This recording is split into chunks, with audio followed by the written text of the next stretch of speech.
Halo adik-adik, kembali lagi bersama Miss Desi. Kita akan membahas mengenai soal-soal prediksi untuk masuk ke SMA.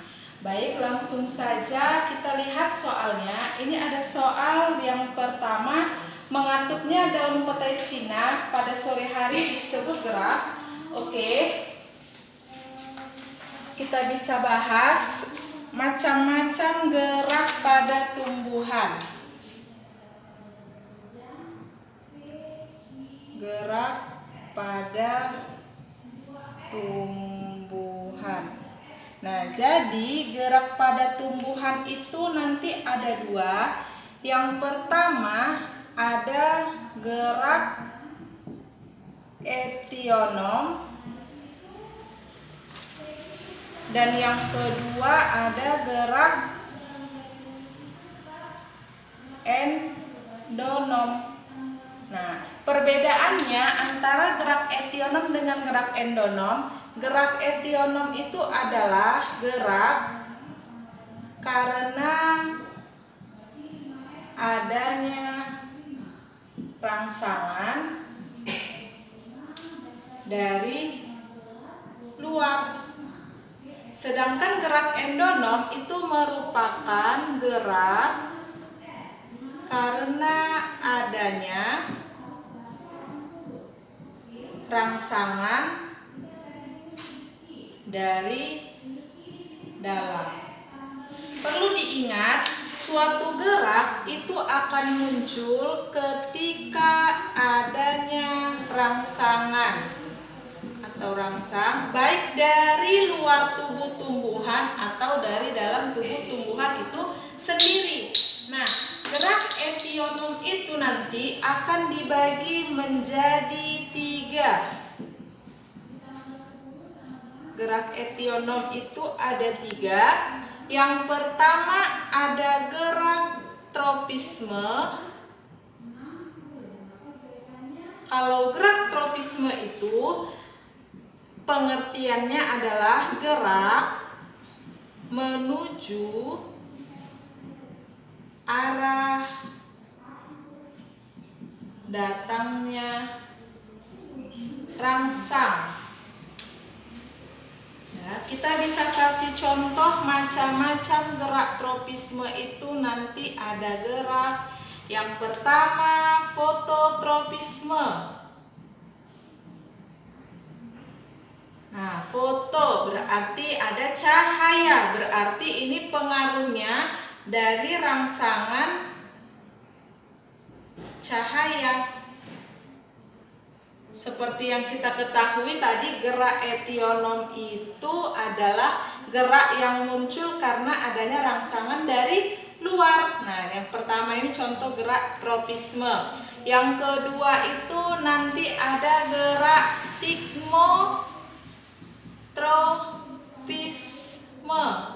Nah, kalau gerak tigmotropisme itu dia nanti pengaruh oleh singgungan. Yang ketiga bisa kita kasih contoh itu gerak higrotropisme. Higrotropisme atau hidrotropisme itu oleh rangsangan air. Baru nanti ada gerak tropisme geotropisme. Nah, gerak geotropisme itu dipengaruhi oleh gravitasi bumi. Kita bisa kasih contoh ini nanti ada kayak fototropisme. Karena pengaruh cahaya matahari itu, misalkan kita buat contohnya, bisa kita kasih contoh. Misalkan kalau dia akar tanaman bergerak menuju arahnya datang air. Nah, gerak akar tanaman ini tadi merupakan contoh arah datangnya air. air. Kita cari, ini dia hidrotropisme, berarti geraknya gerak hidrotropisme. Nah, selain gerak tropisme, nanti ada lagi dia gerak nasti. Kalau gerak nasti itu geraknya tidak menuju arah datangnya rangsangan. Contoh gerak nasti juga hampir sama. Kita bisa buat contohnya itu misalkan foto nasti. Pertama foto nasti berarti kalau udah foto tadi cahaya. Yang kedua itu misalkan contohnya nikti nasti. Kalau nikti nasti itu nanti dia cahaya malam.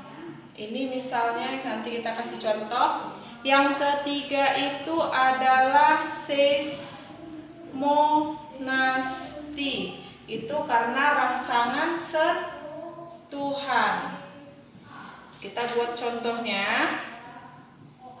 Bisa kita kasih contoh misalnya gerak menutupnya daun putri malu. Apa nama latinnya? Nama latinnya adalah Mimosa pudica. Ketika disentuh. Nah, jadi gerak menutupnya daun putri malu ketika disentuh itu merupakan, ini ketika kita sentuh itu merupakan gerak seismonasti karena ada rangsangan sentuhan. Untuk soal nomor 1, mengatupnya daun petai Cina. Nah, mengatupnya daun petai Cina pada sore hari. Pada sore hari. Berarti di sini tidak ada gerak yang menuju ke arahnya rangsangan. Berarti itu termasuk gerak nasti. Nah, gerak nasti pengaruh pada sore hari berarti masuk ke nikti nasti. Berarti ini termasuk gerak nikti nasti. Jadi untuk soal nomor 1 jawabannya adalah C. Oke, itu untuk gerak pada tumbuhan. Bisa kita lihat soal selanjutnya. Data ciri-ciri tumbuhan tersebut yang dimiliki oleh Manifera indica. Oke, kita masuk ke kingdom plantae. Kingdom plantae atau kingdom tumbuhan. Nah, kingdom plantae atau tumbuhan itu nanti dibagi menjadi 2 dulu berdasarkan ada tidaknya berkas pembuluh. Itu nanti dia bisa dibilang tumbuhan tidak berpembuluh dan tumbuhan berpembuluh. Nah, tumbuhan yang tidak berpembuluh itu nanti contohnya adalah tumbuhan lumut atau bryophyta. Jadi tumbuhan lumut itu dia tidak memiliki pembuluh angkut. Jadi tumbuhan lumut itu tidak memiliki xilem dan phloem. Oke, selanjutnya tumbuhan berpembuluh itu nanti ada 2. Contohnya ada tumbuhan paku atau Pteridophyta, sama satu lagi tumbuhan berbiji. Tumbuhan berbiji atau Spermatophyta. Nah, kalau di soal ciri-ciri yang dimiliki oleh tumbuhan Mangifera indica. Mangifera indica itu merupakan tumbuhan mangga. Mangifera indica atau mangga. Mangga tergolong ke dalam tumbuhan berbiji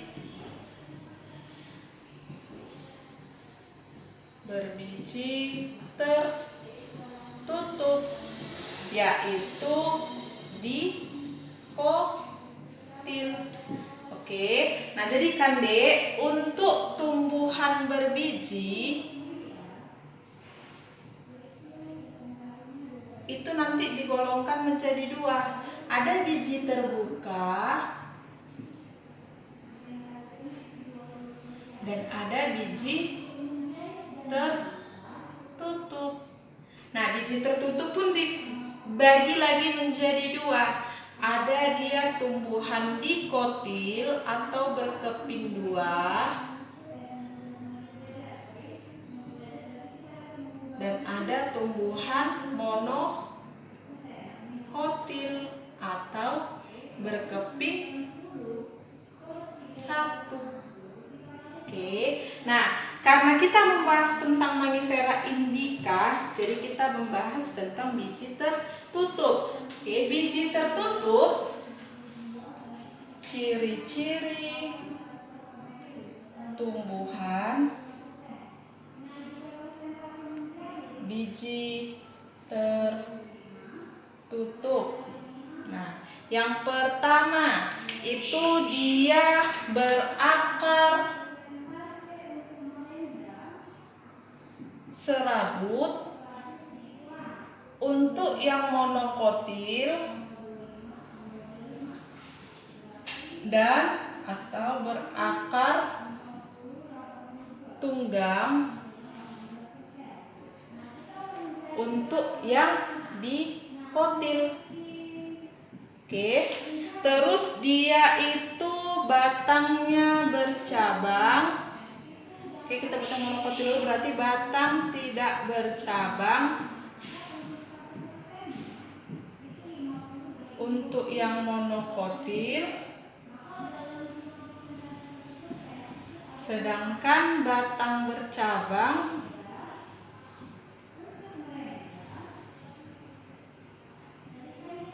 itu untuk dikotil. Baru tulang daun sejajar itu untuk monokotil. Tulang daun menyirip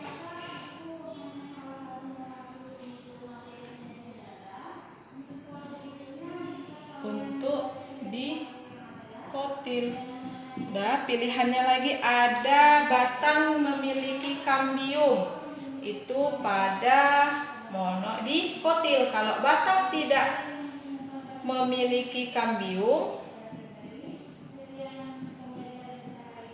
itu pada tumbuhan monokotil. Sedangkan kebalikannya berarti batang memiliki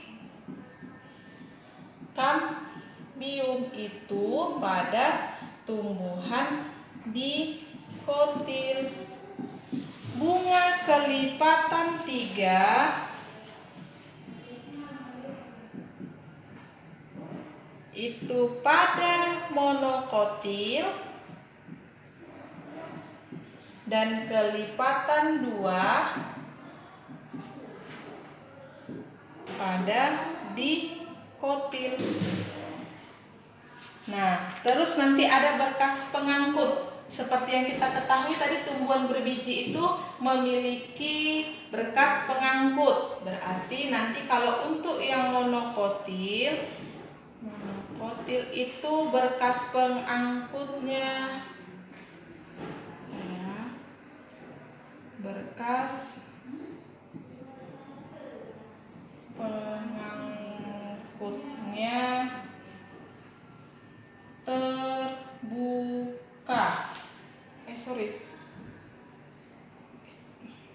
Berkas pengangkutnya tidak beraturan, sedangkan dikotil itu dia beraturan.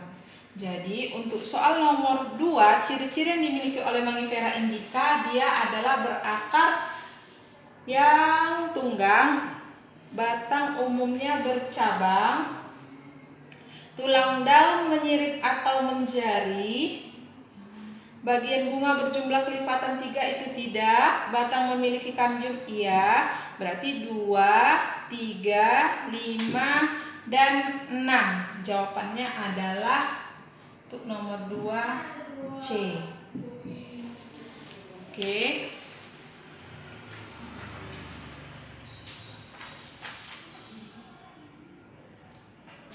Oke, selanjutnya kita bisa lihat untuk soal nomor 6, itu mikoriza merupakan organisme hasil simbiosis antara. Nah, kalian bisa membahas mengenai fungi atau jamur. Nah, si jamur ini nanti kan, ini kan termasuk kingdom. Dia memiliki ciri-ciri. Ciri-ciri dari fungi atau jamur itu ada yang uniseluler, ada yang multiseluler. Perlu diketahui bahwa jamur itu tidak memiliki klorofil. Tidak memiliki klorofil. Nah, jadi karena dia tidak memiliki klorofil, dia termasuk organisme heterotrof. Oke, nanti pembagian dari fungi itu macam-macam. Dari fungi itu ada 4. Ada yang pertama Ascomycota, yang kedua ada Basidiomycota, yang ketiga ada Zygomycota, yang keempat ada Deuteromycota. Jadi nanti pada kingdom fungi itu ada yang namanya simbiosis. Simbiosis fungi dengan simbiosis fungi ini ada 2 macam. Yang pertama ada dia simbiosis fungi dan alga. Nah, nanti simbiosis fungi dan alga itu membentuk yang namanya liken atau lumut kerak. Oke, yang kedua itu nanti ada simbiosis fungi dan akar tanaman. Simbiosis fungi dan akar tanaman itu dibagi menjadi 2.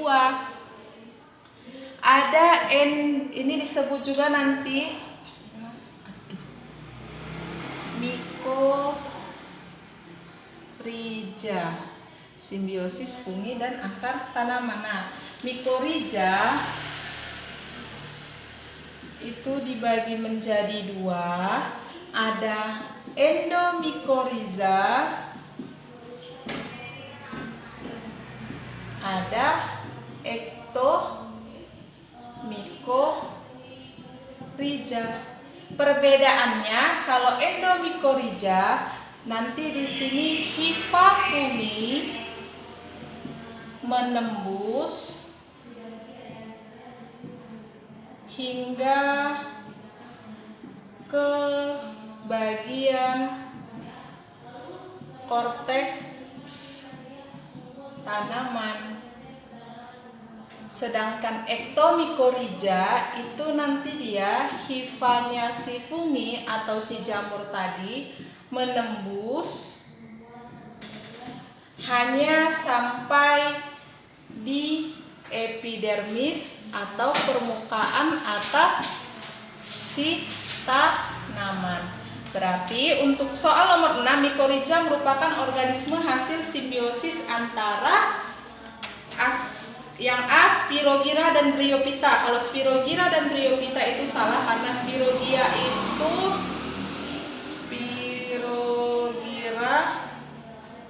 dan Bryophyta. Kalau Spirogyra itu alga. Kalau Bryophyta itu tumbuhan lumut, berarti sudah jelas salah. Untuk yang B itu nanti ada Ascomycota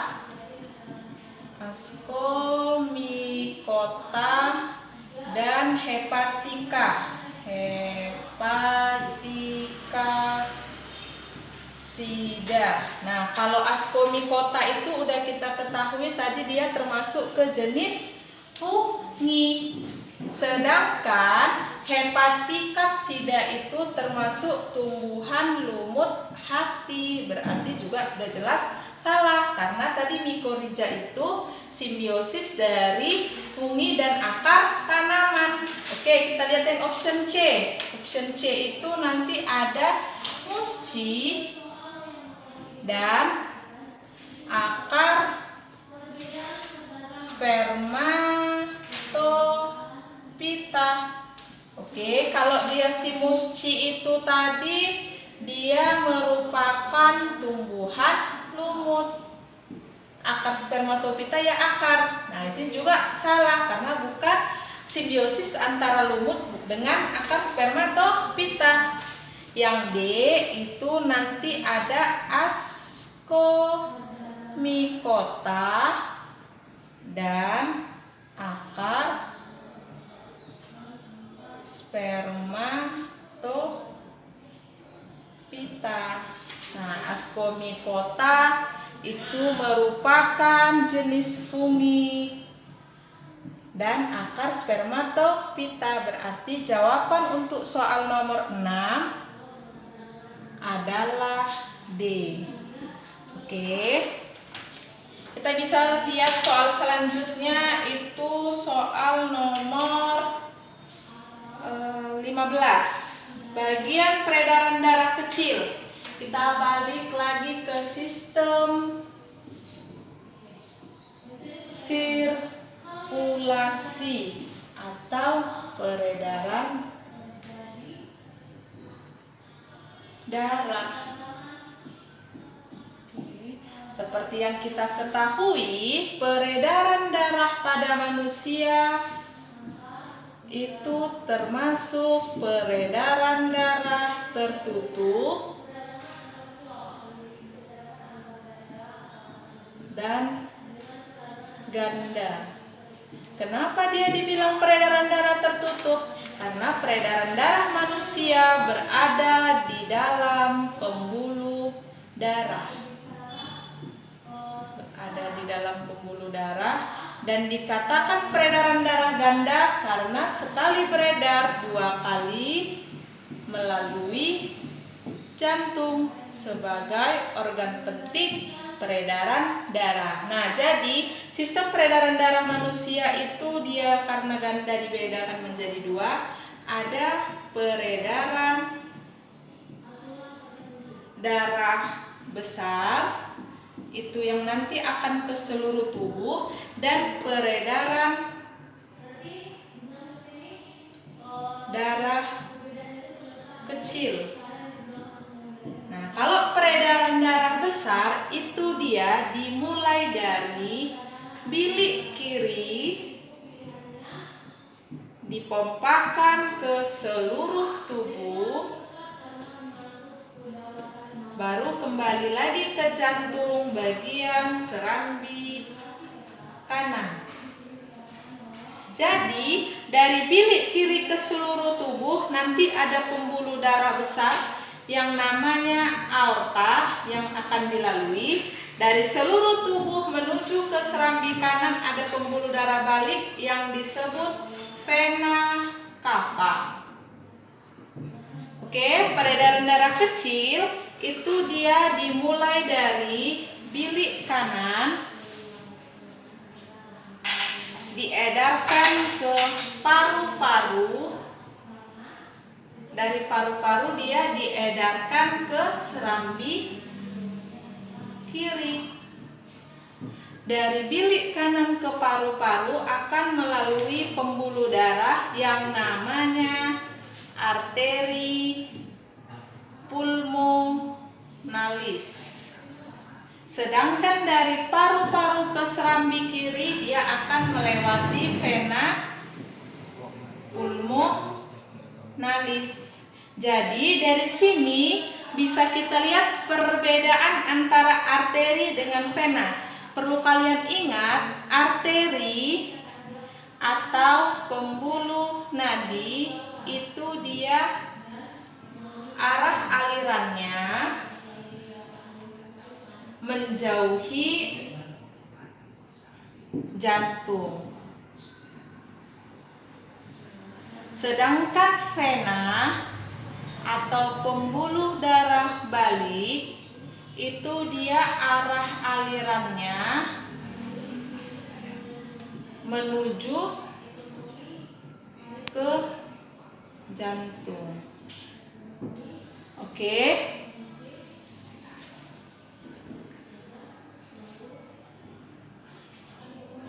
Oke, jadi dari sini kan bakalan ketahui peredaran darah besar bilik kiri seluruh tubuh serambi kanan, peredaran darah kecil dari bilik kanan ke paru-paru ke serambi kiri. Jadi untuk jawaban nomor 15, bagan peredaran darah kecil yang tepat adalah dari bilik kanan menuju ke paru-paru kembali ke serambi kiri. Untuk jawaban nomor 6 adalah C. Oke, itu beberapa pembahasan mengenai kisi-kisi masuk ke SMA.